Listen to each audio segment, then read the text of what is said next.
To make sense of our world, the human mind needs categories, sections, boundaries, and indeed borders. But which borders are useful for human development and which borders are actually a hindrance to progress? That's the fundamental question which I'll try to address for you in the next 12 minutes or so. So let's start our journey into discovering the salience of borders. This is a map of the physical geography of our planet. On it, you can see borders as defined by natural systems. The map is a composite of the actual imagery taken by NASA of planet Earth. There are some borders you can delineate, such as continents. You can see deserts, polar ice caps, forests. Maybe you can see some countries too, because that's usually what you think of when we hear the word borders. But the only countries really you can define from this are those which are islands, like Australia or Indonesia or Cuba or Madagascar. Now let's look at another version of this map. Here we have color-coded the map for elevation. So you can see mountains. Now maybe you can see some additional countries emerging from these natural borders. You can see the spine of the Great Andes mountain range across South America, the world's largest mountain range. That mountain range divides Chile and Argentina. You can perhaps also see the Ural Mountains, which are used to delineate the boundary between Europe and Asia. But you still really can't see countries the way we tend to see maps on high school principals' offices and so on. So let's have another look. Let's go down memory lane. 1945, a very consequential year in human history. It was the end of World War II, and the United Nations system was created.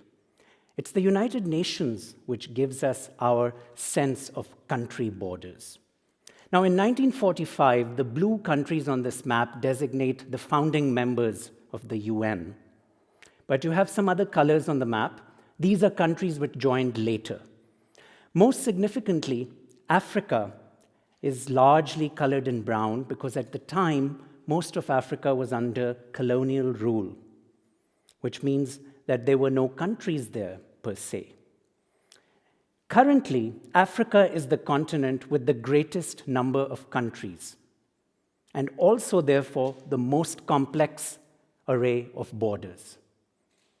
Now, as an environmental scientist, this is really confounding for me because clearly the ecosystems, the environment that comprises the African continent is not correlated with the number of countries on that continent.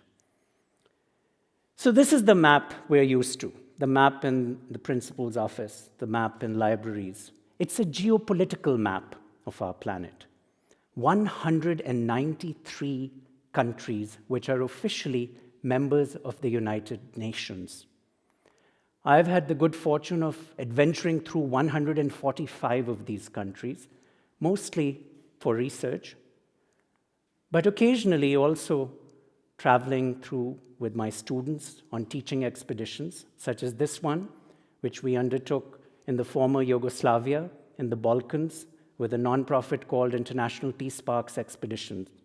Our goal was to traverse borders, geopolitical borders, but to see the commonality in the environment when we were crossing one border milestone to another. Now let's get back to our geopolitical map. Within the last 50 to 70 years, we have seen a proliferation of countries. Before in human history, we did not see such a sudden rise in the number of countries. Now, why have these countries come to exist? One explanation is that they have come to exist after a conflict as a means of resolving that conflict. Indeed, one may argue that the former Yugoslavia, when the republics broke up and formed these countries, it was a way to resolve the conflicts. So most of these countries have emerged in that sense. The most recent country to join the United Nations, South Sudan, emerged out of a protracted conflict, which was largely caused by ethno-religious differences.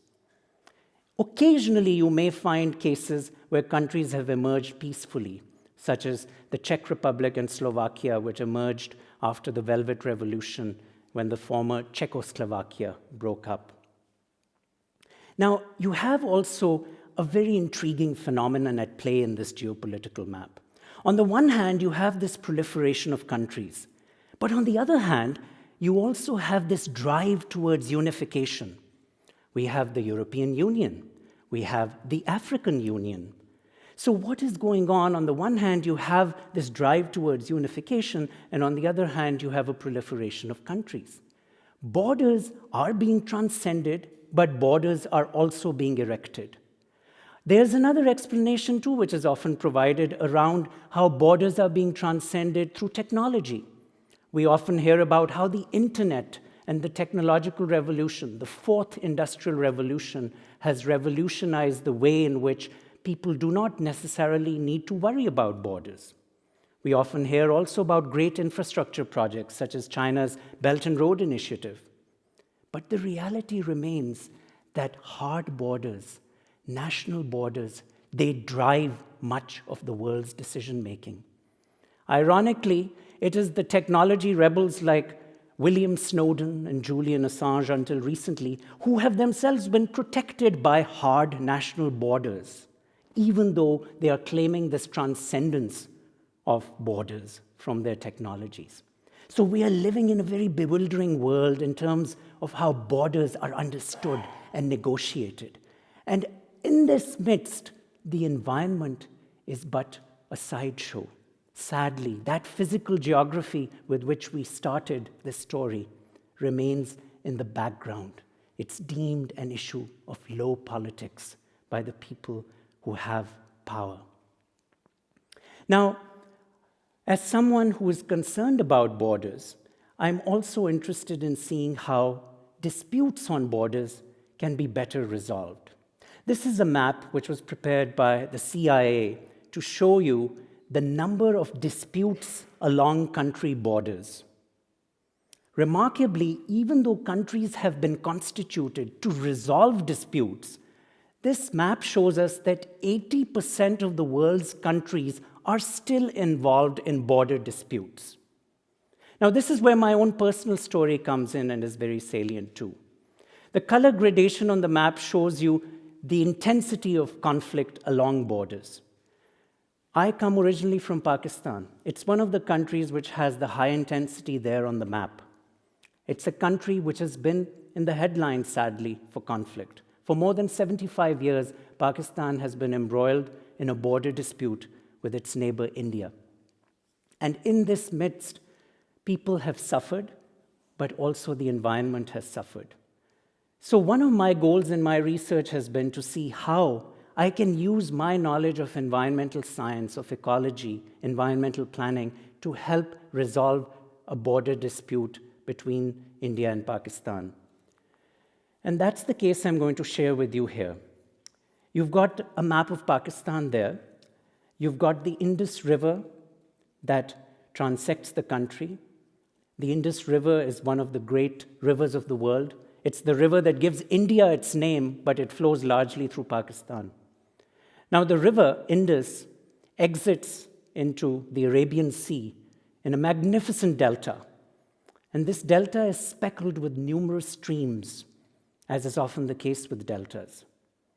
Now, the border dispute between India and Pakistan in this region is about whether the border is in the middle of a creek within the delta or on the banks of the creek.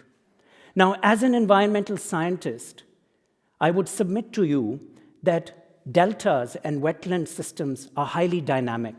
They're not static. And to suggest that a border should be in a stream or a creek which is constantly changing is itself fairly ridiculous. But that is what this dispute is about.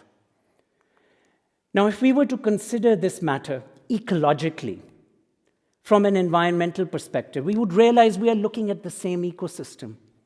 What would we do then?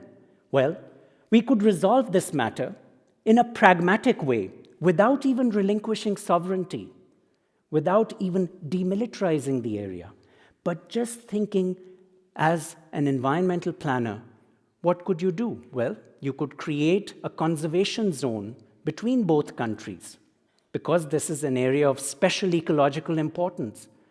This is a wetland area, and in fact, India and Pakistan, as well as more than 150 other countries, have signed an international treaty to protect wetlands of international significance, which is called the Ramsar Convention on Wetlands. So both countries are actually obliged under international law to help conserve this ecosystem, which is home to amazing wildlife such as these flamingos. So this is not a favor the countries would be doing to anyone. They would merely be obliging their international obligations. You could still have a hard border outside of the conservation zone. You could even have the military there as rangers or green helmets to both provide security but also provide conservation. So this is a pragmatic solution. It's not an idealistic solution. I am not an idealist. I believe in hard borders. In fact, hard borders do serve an important purpose. So let's move from a polarized discussion of borders to one which is more pragmatic. So here I'm going to share with you an example of where borders are important. This is a map of West Africa, the countries of Guinea, Liberia, and Sierra Leone. You will recognize that a few years ago, these countries were the epicenter of a major Ebola epidemic. These countries were beset by this epidemic primarily because they did not have hard borders. And it was because we had hard borders outside that prevented this terrible disease from becoming a pandemic. So hard borders are important, and I would be the first to recognize their salience. The issue is, when do you have borders that are hard in terms of preventing agents which you would not like to be spread, whether it's diseases or criminals or invasive species? And when do you want to think about issues ecologically? That's the way we need to think about borders. So finally, I would like to share with you my approach to addressing this issue, and I call it a hybrid ecological approach. This is a flag I have prepared of sorts to give you just a schematic of what my vision is for how we think about borders. We don't have to be for or against walls. We don't have to make this a politically polarized issue. We can think of hybridity. We can think of functionality. So the diagonal line in the middle of this flag is the hard border line, the red line, where you definitely want to have some areas where you have hard borders to prevent invasive species and criminals and diseases from crossing when you would not want them to. The green and the blue curved lines represent the porosity and functionality that you would want in cases for environmental conservation and for ecosystem functioning, such as the case I shared with you. The pentagon with the light bulb signifies security. Security not just of the physical space, but of ideas and innovation, because borders can also lead to experiments in governance and allowing for different kinds of approaches to germinate and then be cultivated. The spiral at the bottom signifies culture, and this is the most difficult area for border studies to focus on. With the spiral, we're focusing on culture of exclusion and inclusion. At one level, we need to have a meta-culture where all of the world's countries respect certain basic universal rights, issues of humanity, gender, environmental rights, and so on. But on the other hand, we also want to provide borders to give sanctuary to cultures. Sanctuary meaning that you need to conserve language and art and music, which sometimes do need borders and delineation based on some levels of protection. So with such a hybrid approach, we would have much greater chance that we have less polarization, less division, less animosity, and hopefully much greater peace in the world. Thank you.